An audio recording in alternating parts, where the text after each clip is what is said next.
মেয়েদের বয়স 14 থেকে 28 হওয়ার সময় বাবা মা বিয়ে দিতে থাকে, কিন্তু ছেলেদের আর্থিক সামর্থ্য না থাকার কারণে সঠিক বয়সে বিয়ে করতে পারে না, তাই চরিত্র শতভাগ ধ্বংস হয়ে যায়। মূল প্রশ্ন এই বিষয়ে অভিভাবকদের উদ্দেশ্যে কিছু বলেন, ছেলেদের চরিত্র যেন ভালো থাকে। এই প্রশ্ন সব জায়গা যেখানে যায় যুবকরা এই প্রশ্নের আপনার বন্যা ছুটায় দেয়, এমন একটা অবস্থা।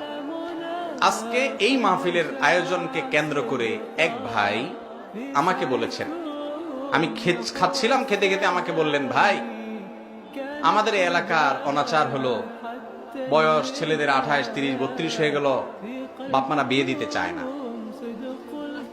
সে নিজের কথা বললো, আমার বয়স এখন এত হয়ে গেছে, এখনো বাপমা বিয়ে দেয় নাই।